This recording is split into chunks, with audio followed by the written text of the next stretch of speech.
Papa ni sir!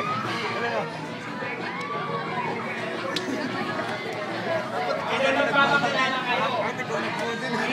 So, ano yung pakilala nyo? Halimbawa, Maria de Lava, Pilipinas. Alam yung Grand Caesar. So, kayo bahala. Then, after nyo pakilala, pupunta kayo sa Transport. stage. Okay? Doon kayo hinilera. Okay, maliwanag, mga models? Mga models, maliwanag? Yes? Models? Hello? Maliwanag?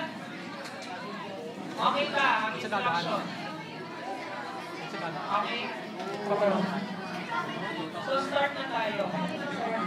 Sorry po sa Sara. Candidate number 1. Pag tinawag mo siya may babala. Okay? So, last instructions lang. Sa jury, so ito yung ating criteria for judging. You will be judging them based on creativity 30%. So, fierceness 25%. Relevance to the team 40%. And then audience impact 5%. Of course, hindi mo i-judge yung group nyo. Okay, so syempre, perfect ka rin for sure yun. So, if you i-grade yung group nyo, bali 7 groups ang i-suskoran nyo. Kasi hindi kasama yung group nyo. Okay?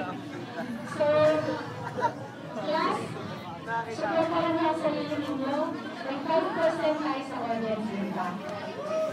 Alright? Okay. So, let's start with the project number in the speaking version. Okay.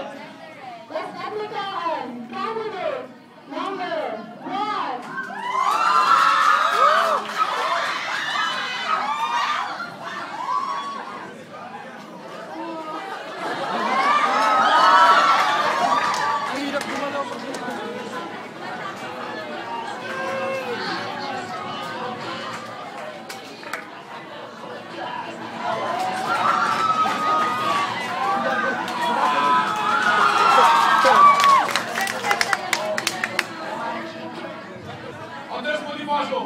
Basta Pilipino! Matapang ang tao!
na. Pepe, ako'y huli, pero hindi magpapahuli. Ako po, si Juan de la Cruz, a.k.a. Mr. Filipino Type, at naniniwala sa kasabihang magaling man at nahuhuli. Magaling pa rin! Salamat po!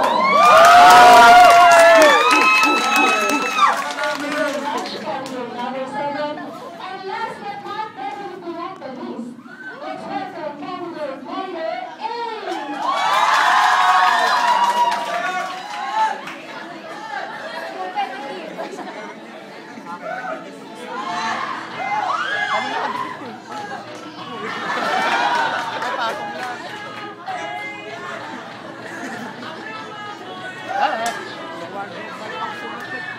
Ako si Dado Halo-Halo.